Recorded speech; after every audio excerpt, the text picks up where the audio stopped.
여러분 한 주간도 평안하셨죠?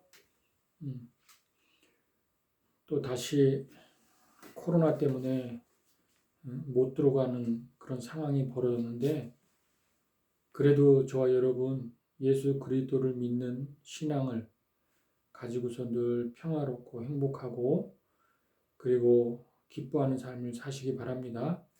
우리 옆 사람과 이렇게 인사했으면 좋겠습니다. 잘 오셨습니다.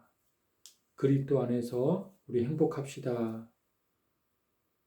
사랑합니다. 이렇게 인사했으면 좋겠습니다. 예. 사단은요, 우리가 예수 그리스도 안에서 행복하는 걸 가장 싫어해요. 주님을 믿는 믿음의 사람이 주님을 만나서 그리고 은혜를 받고 살아가는 것은 악한 영이 가장 싫어하고 시기하는 것입니다. 그래서 그것을 파괴하려고 그렇게 하지 못하도록 여러 가지 시험거리를 주는데, 그럼에도 불구하고 우리가 영적인 사람 아닙니까?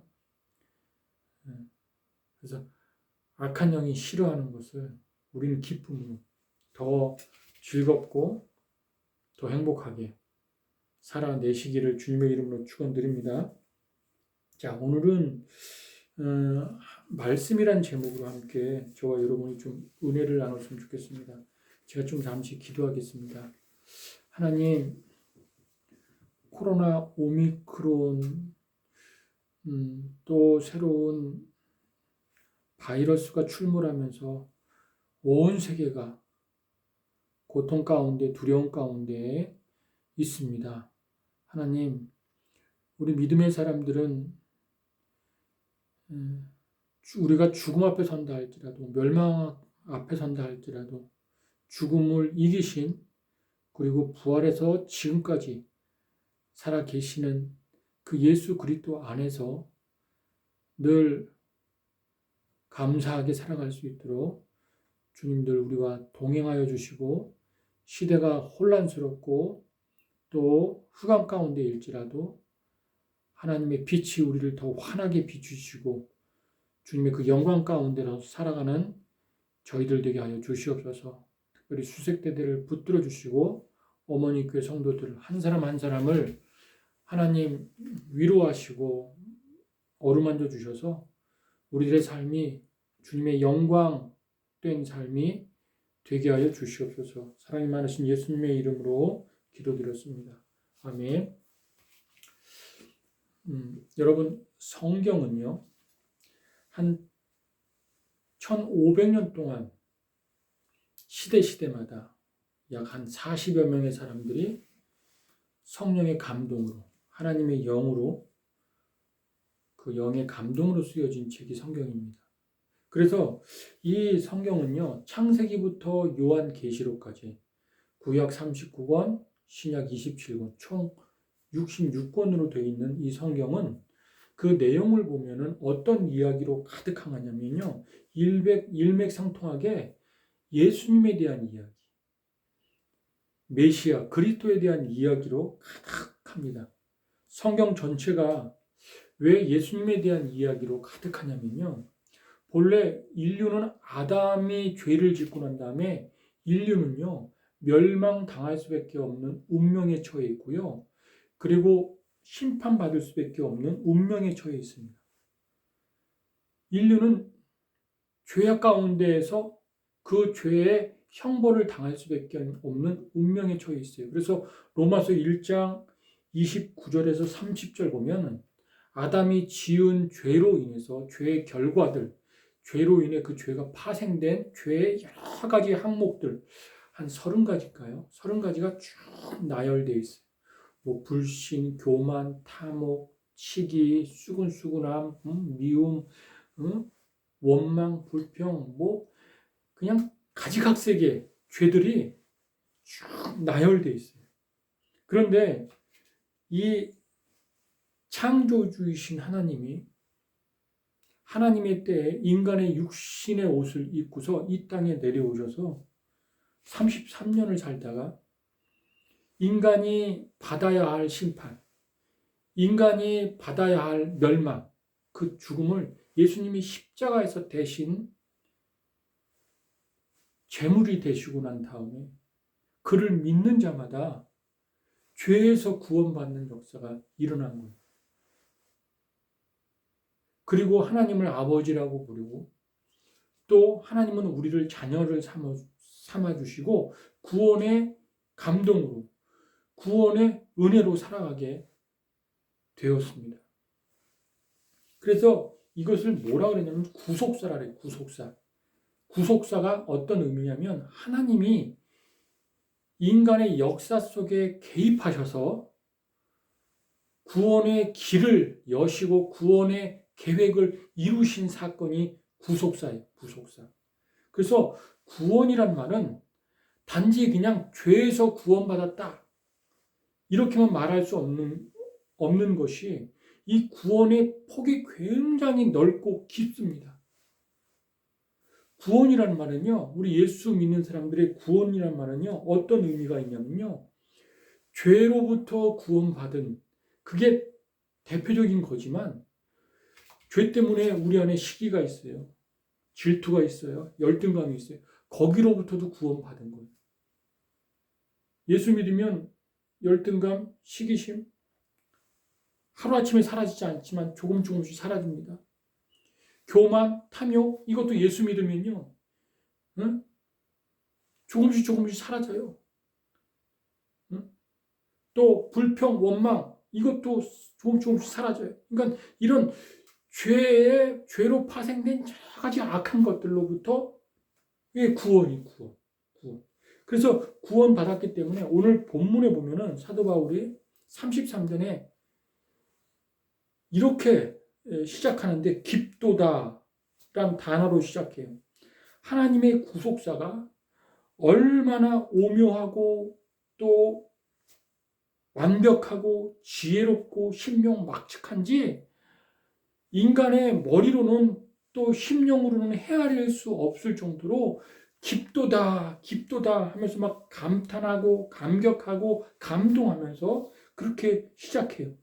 한번 33절을 제가 읽어보겠습니다.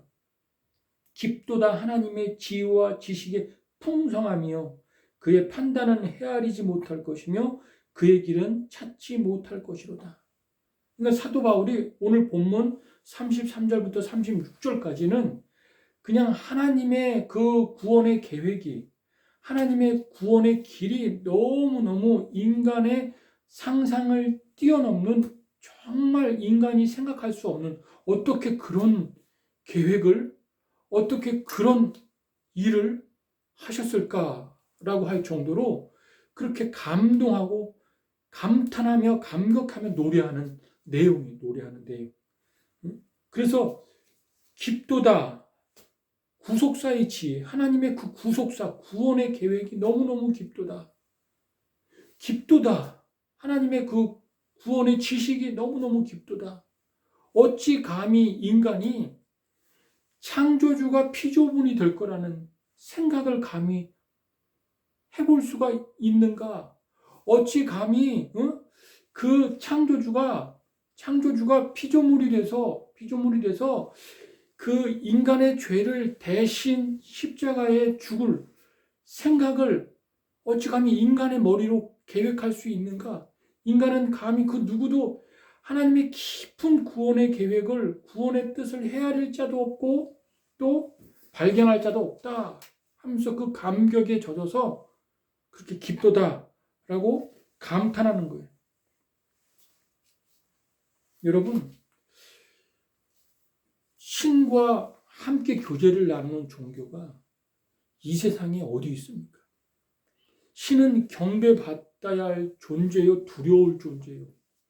그래서 신과 피조물은 절대적으로 거리를 두지 친구처럼 부모와 자식처럼 그렇게 교제를 나누고 그리고 가까이 친밀하게 지내는 종교는 기독교밖에 없어요.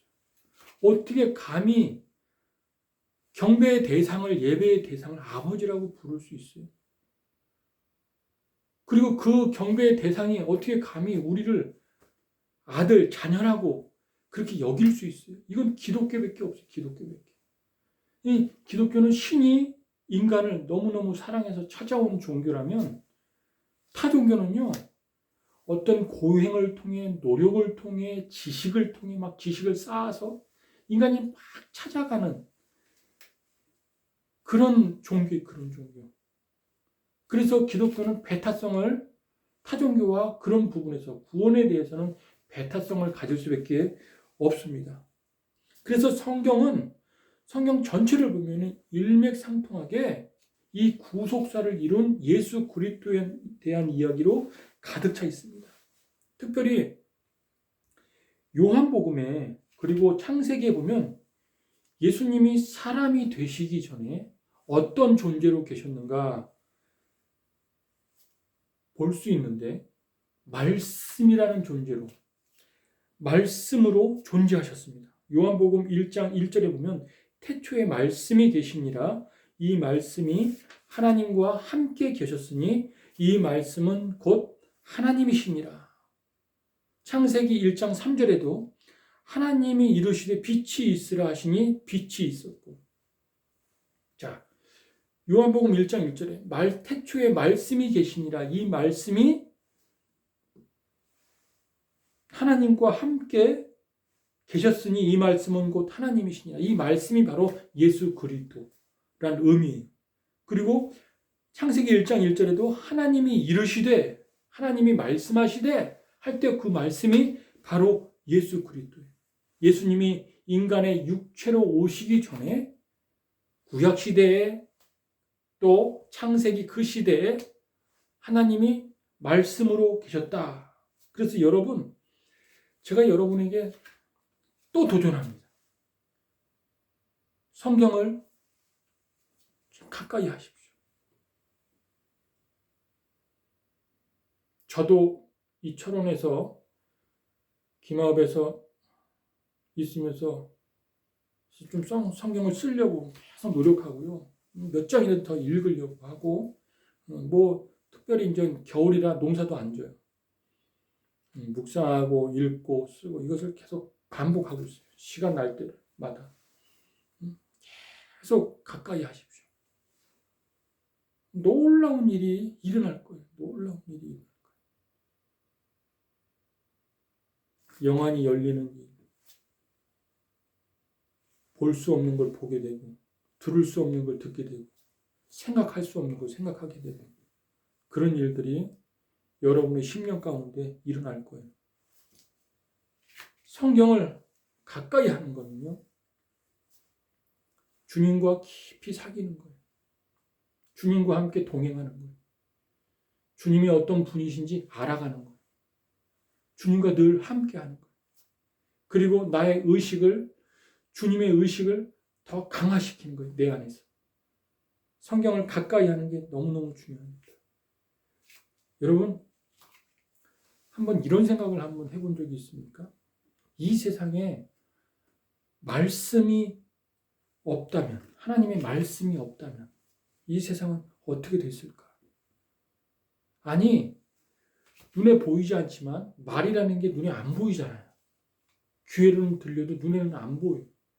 안 보이. 그래서 우리 공간에 수많은 말들이 막 떠돌아다니는데, 그래서 라디오 주파수를 만지면, 극동방송을 만지면 극동방송에 하나님의 말씀이 들려지고 찬양이 들려지고, 또 다른 주파수를 맞추면 세상에 있는 노래가 들려지고 세상 사람들이 모여서 말하는 대화가 들려지고, 그래서 이 안에, 이 공간 안에는 수많은 말들이 막 떠돌아다니는데, 그런 말이 없다거나 하나님의 말씀이 없다면 이 세상이 어떻게 됐을까? 여러분, 그런 생각 한번 해보셨나요? 저도 그런 생각은 전혀 안 해봤는데 하나님이 그런 생각을 생각나게 해주시더라고요. 근데 말씀이 없었던 때가 있었어요. 보니까, 성경을 찾아보니까. 언제냐? 창세기 1장 2절에 보면은, 1절에 보면은 이르죠. 태초에 하나님이 천지를 창조하시니라 라고 말씀하시고, 2절에 땅이 혼돈하고 공허하고 흑암이 깊음 위에 있고 하나님의 영은 수면 위에 운행하시니라.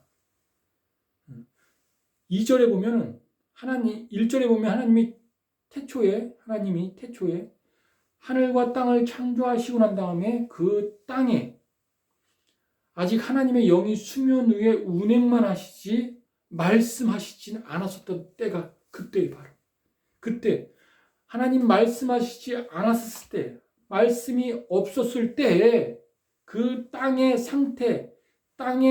그 상태가 어떤 상태였냐? 바로 혼돈하고 공허하고 흑암이 깊음이 있다, 깊이 있었다라고 말하고 있어요.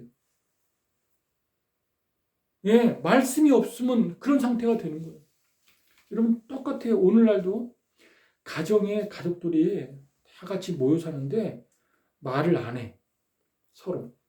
그리고 그냥 각자 말 안 하고 밥 먹고 말 안 하고 화장실에서 뭐 세면하고 씻고 말 안 하고 자기 방에 각각 들어가서 그 집안은 대화가 없어. 그러면 얼마나 어두울까 집안이. 그리고 횡하니 얼마나 쓸쓸할까. 응? 말을 안 하니까 서로 속을 몰라. 속을. 무슨 생각을 하는지, 어떤 꿈이 있는지, 어떤 계획이 있는지, 응? 생각도 몰라, 마음도 몰라. 말을 안 하니까 계속 말을 안 하잖아요. 그럼 불안해요. 불안해. 같이 있는 게 힘들어요. 막 그냥 서로 투명인 것처럼 사는 거예요. 여러분, 내무반응 생활 하잖아요, 여러분이. 근데 서로 말 안 해. 각자 그냥 말 안 하고 모른 체 하면서 다니고 그렇게 생활해 봐봐요. 얼마나 힘들까요? 같이 있는 게 지옥 같을 거예요. 무슨 생각을 하는지.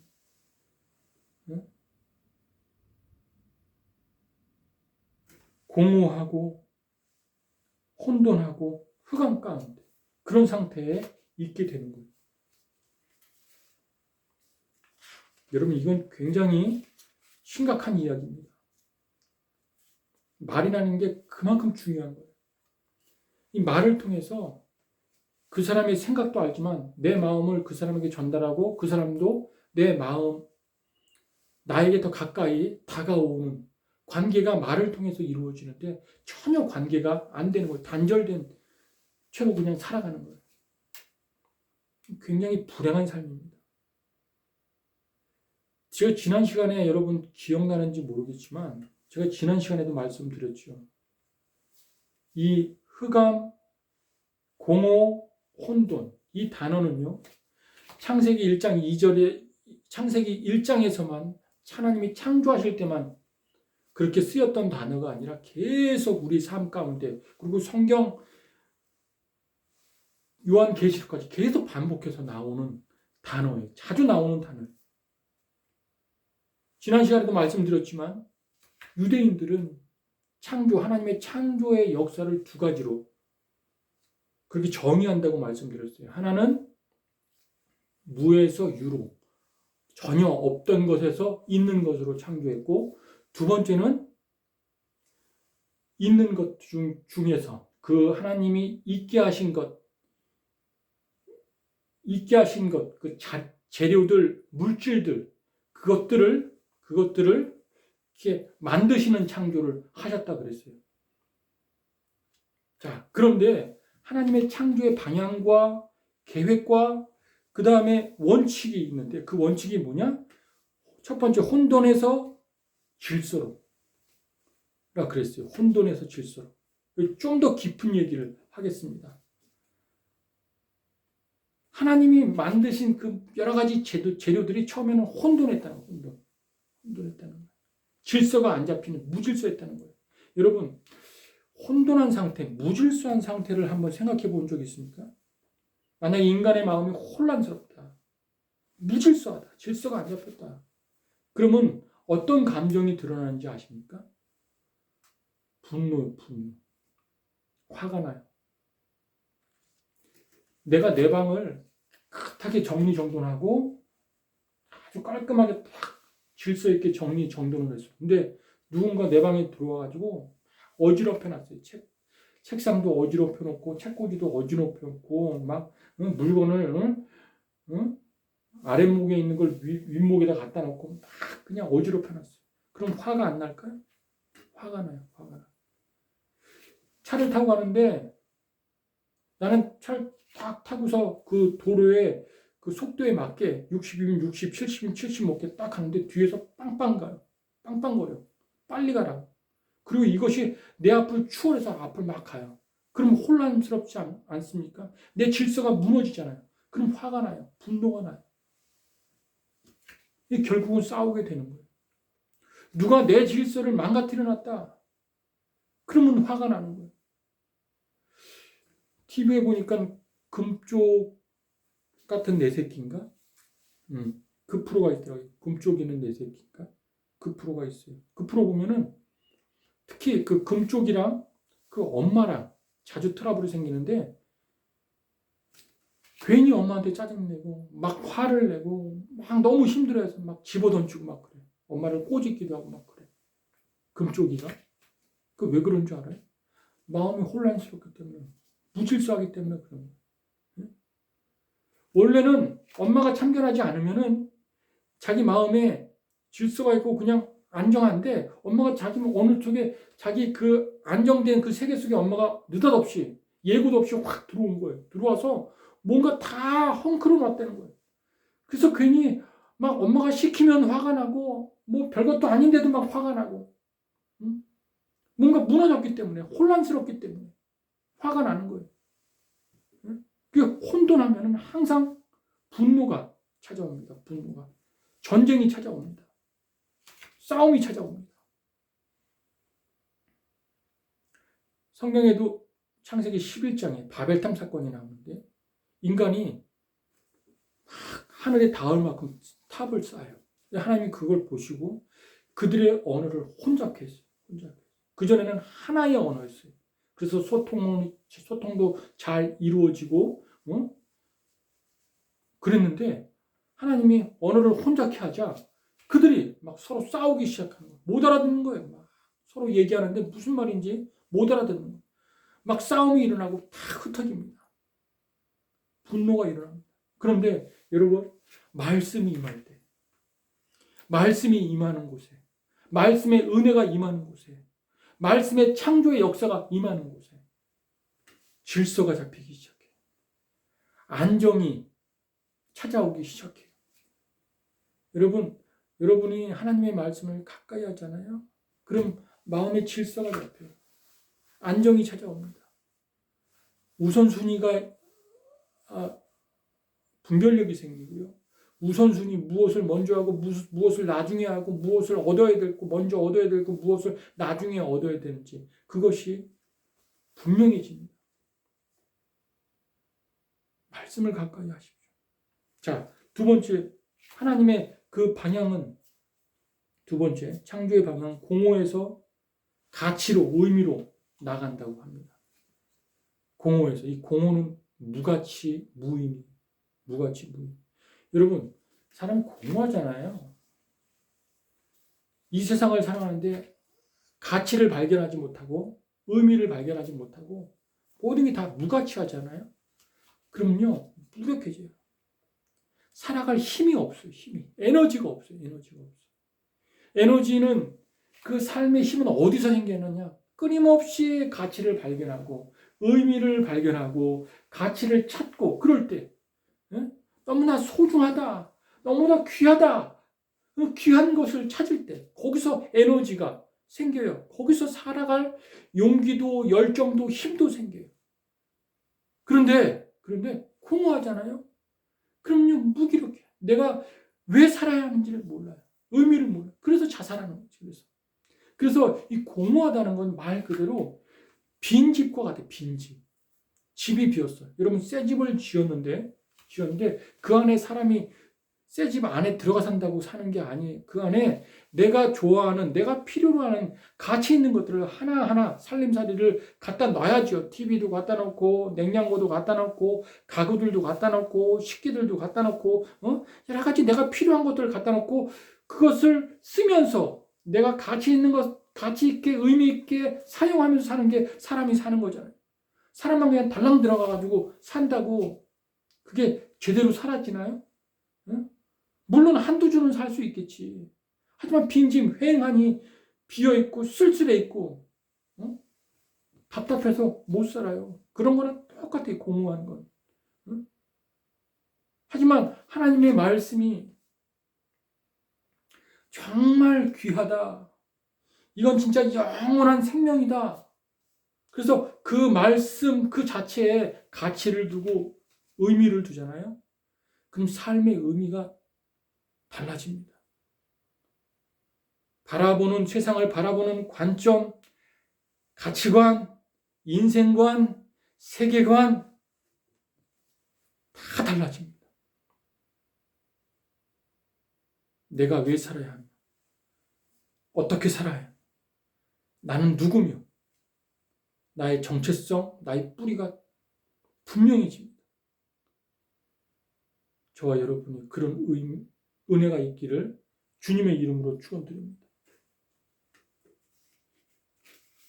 자, 세 번째, 하나님의 창조의 방향은 흑암에서 빛으로 창조하셨습니다. 여러분, 흑암은 어떤 감정을 몰고 오냐면 두려움, 공포. 여러분, 어두움은요, 흑암은요, 다른 말로 얘기하면 무지예요, 무지. 빛은 다른 말로 얘기하면 알미예요, 암. 길을 가는데 모르는 길인데도 계속 가. 얼마나 불안할까? 얼마나 두려울까? 모르잖아요. 모르면 멈춰야지. 모르면 돌아가야지. 모르는데 왜 계속 가? 우리 인생이 그러는 거 아니에요? 모든 사람들이 인생을 살아가는데 끝이 어딘지 모르고도 그냥 자기가 막 자기 암시를 이게 맞겠지, 이 길이 옳은 길이겠지 하면서 자기 암시를 통해서 계속 그렇게 가는 거를 보게 돼요. 모르는 길인데 끝에 가면 벼랑 끝인데 그 벼랑 끝도 모르고 벼랑 끝인지도 모르고 그냥 모르는 길을 막 자기 암시를 하면서 계속 그렇게 가는 사람들이 얼마나 많은지 몰라요. 모르면 멈춰야죠. 모르면. 예배당에 여러분의 어머니, 아버님이 같이 예배 드리러 왔어요. 상상만 해봐봐요. 엄마, 아버지, 여러분들 너무너무 잘 알잖아요. 얼마나 편안할까? 얼마나 그 예배가 기쁘고 안정되고 은혜로운 예배가 될까? 마음이 얼마나 뿌듯할까? 아들이 군대에서 고생하는 그 아들이 군 생활하는 그 예배당에 엄마가 같이 예배를 드린다. 얼마나 기쁘고 평안할까요? 알기 때문에. 알면 그래요. 만약에 우리 일국의 대통령이라도 대통령이 우리와 같이 예배를 드린다. 그럼 부담스러울걸요. 불편할걸요, 자리가. 왜? 모르기 때문에. 그분을 우리가 어떻게 알아요? 모르기 때문에. 그래서 흑암이 빛으로, 하나님의 창조의 방향이 흑암이 빛으로인데 바로 우리가 하나님의 말씀을 깨닫고 믿어지고 그 말씀이 임하는 곳에, 말씀의 은혜가 임하는 곳에 하나님이 알을 주셔요. 깨달음을 주세요. 그래서 거기에 평화가 임하고 은혜가 임하고 감사가 임하고 그렇게 임하는 거예요. 저와 여러분이 아무리 바빠도 아무리 막중한 임무를 수행한다 할지라도 시간마다 말씀 묵상하고 말씀을 가까이 하고 말씀 붙들고 기도하고 그런 훈련을 계속 쌓아서 정말 세상을 정말 귀하게 복되게 살아가는 저와 여러분 되길 주님의 이름으로 축원드립니다. 축원드립니다. 기도하겠습니다. 하나님, 코로나로